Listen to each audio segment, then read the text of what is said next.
నా ఆదివాసీ కుటుంబ సభ్యులందరికీ ప్రపంచ ఆదివాసీ దినోత్సవ శుభాకాంక్షలు.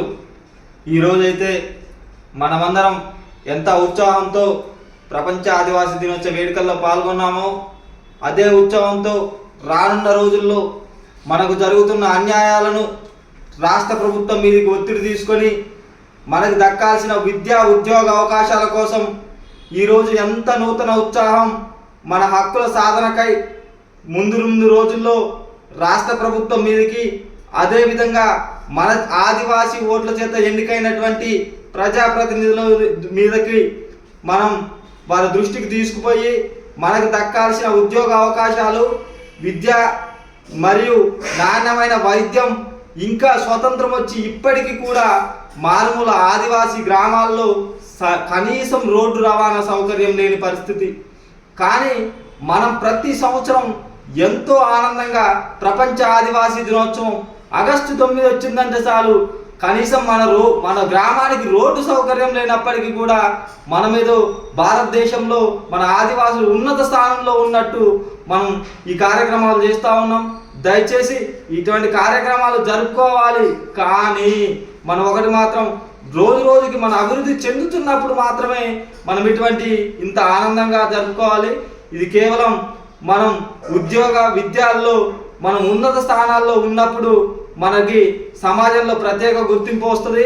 ఇటీవలే ఆంధ్రప్రదేశ్ యువత ఏ విధంగా అయితే మన్యం బంద్, అదేవిధంగా పాడేరులో ర్యాలీ కార్యక్రమం నిర్వహించారో ఆ విషయాన్ని గమనించి ఇటీవలే తెలంగాణ రాష్ట్రంలో కూడా అటువంటి కార్యక్రమాలు చేపట్టాలి. అదే ఆ కార్యక్రమం చేపట్టడం ద్వారా స్వయాన ఆంధ్రప్రదేశ్ ముఖ్యమంత్రి గారైనటువంటి నారా చంద్రబాబు నాయుడు గారు ఈరోజు ఒక స్టేట్మెంట్ ఇచ్చారు. గత ప్రభుత్వంలో మేమే ఆదివాసీలకు జీవో నెంబర్ 3 ఇచ్చి 100% ఉద్యోగ అవకాశాలు కల్పించాం. మరలా కూడా దాన్ని ఏ రకంగా పునరుద్ధరించాలో మేము ప్రణాళిక వేస్తూ ఉన్నాం. రానున్న రోజుల్లో ఆదివాసులకు జీవో నెంబర్ 3ని పునరుద్ధరించి 100% ఉద్యోగ అవకాశాలు కల్పిస్తా అని ఈరోజు ప్రపంచ ఆదివాసీ దినోత్సవ వేడుకలుగా హామీ ఇచ్చారు. అదే మనం గతంలో ఇప్పటికీ 31వ తారీఖు నుంచి నేటి వరకు 9వ తారీఖు వరకు సుమారు 10 రోజుల నుంచి మనకి ఇటీవలే కల్పించిన పోలీస్ కానిస్టేబుల్ నోటిఫికేషన్లో మనకు గత 3 నోటిఫికేషన్లో ఏ విధంగా ఇచ్చారు, 75% సివిల్ కానిస్టేబుల్ నియామకాల గురించి మనం 9 రోజుల పాటు ప్రతి అధికారి దగ్గరికి, ప్రతి ప్రజాప్రతినిధి దగ్గరికి వెళ్ళాం. కానీ మన ఏ ఒక్క రాజకీయ నాయకులు కూడా దానిపైన స్పష్టమైన హామీ ఇవ్వలేదు. దయచేసి గమనించాలి.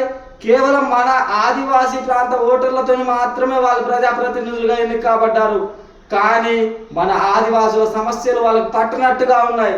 కేవలం మన ఓట్లనే వాళ్ళ రాజకీయ భవిష్యత్తు కోసం వాడుకుంటున్నారు తప్ప మనకు విద్యా ఉద్యోగ అవకాశాలు కల్పించేలా లేరు మన రాజకీయ నాయకులు.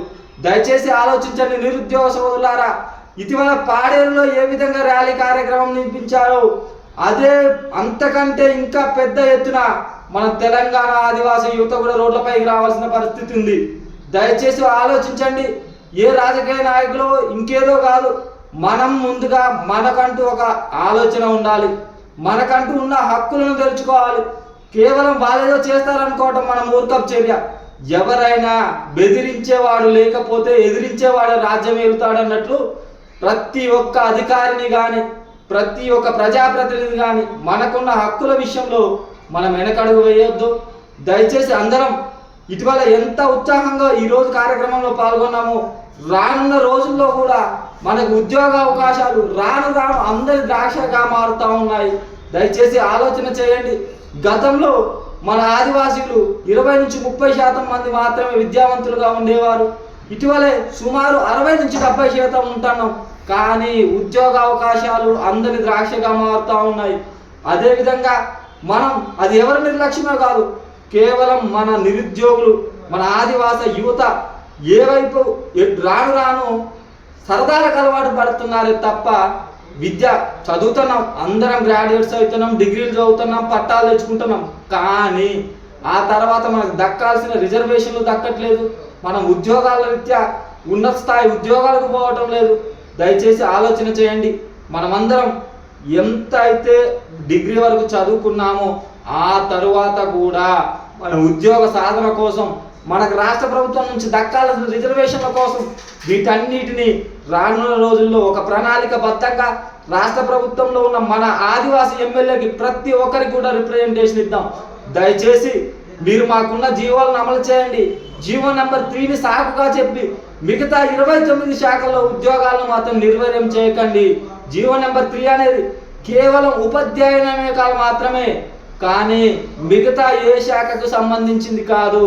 దయచేసి మీరు ఎన్నికగా ఆదివాసుల ఓట్లతో ఎన్నికైన ప్రజాప్రతినిధులారా ఈ విషయాన్ని ఆలోచించి అన్ని శాఖల అధికారులకు మీరు ఉత్తర్వులు జారీ చేయాలి.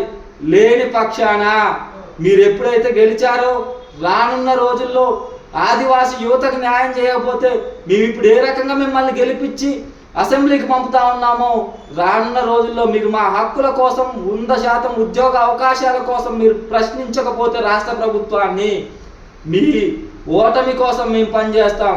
మాకి ఆదివాసీ నిరుద్యోగ యువతకు న్యాయం చేయని రాజకీయ నాయకులు మాకొద్దు. దయచేసి ఆదివాసులకు ఉన్న హక్కులని ఉద్యోగ అవకాశాలు అయితే రాను ఆదివాసీ యువతకు అందరి ద్రాక్షగా మారుతూ ఉన్నాయి. దయచేసి ఆదివాసీ ప్రజాప్రతినిధులారా ఆదివాసుల హక్కులను అదేవిధంగా ఆదివాసులకు దక్కాల్సిన ఉద్యోగ అవకాశాలను మీరందరూ కూడా మీరు ఆదివాసీ యువత ఓట్లు ఆదివాసీ కుటుంబీకుల ఓట్ల వల్ల గెలిచారు. దయచేసి ఆదివాసులకు న్యాయం చేయాలి.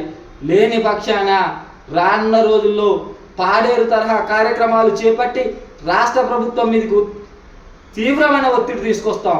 దయచేసి ఆలోచన చేసి ఇటీవలే కానిస్టేబుల్ సవరణ నోటిఫికేషన్ ఈ 2 రోజుల్లో తక్షణమే విడుదల చేయాలి.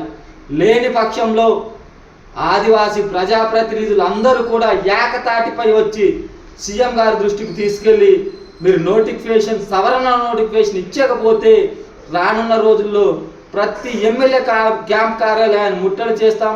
దయచేసి అది ఎక్కడిదో లేనిది కాదు, మనకు రాజ్యాంగం కల్పించిన హక్కు 5th షెడ్యూల్లో ఏజెన్సీ ప్రాంతాలకు కల్పించిన గవర్నర్ గారికి కల్పించిన ప్రత్యేక హక్కులో పేర్కొనబడింది ఆ 75% రిజర్వేషన్. దయచేసి ఆలోచన చేద్దాం యువత. మనం ప్రతిరోజు ఏదో ఒకటి చేసుకుంటూ పోతూనే ఉన్నాం తప్ప మన హక్కుల కోసం రోడ్లెక్కిన పరిస్థితి లేదు. దయచేసి మన హక్కుల కోసం అందరం ఒక 4 రోజులు మనమైతే ఉద్యమం చేస్తే మన 100 సంవత్సరాల భవిష్యత్తు రానున్న రోజుల్లో మన జీవితం మన పిల్లల జీవితం బాగుంటుంది. దయచేసి ఆలోచన చేయండి. జై ఆదివాసీ.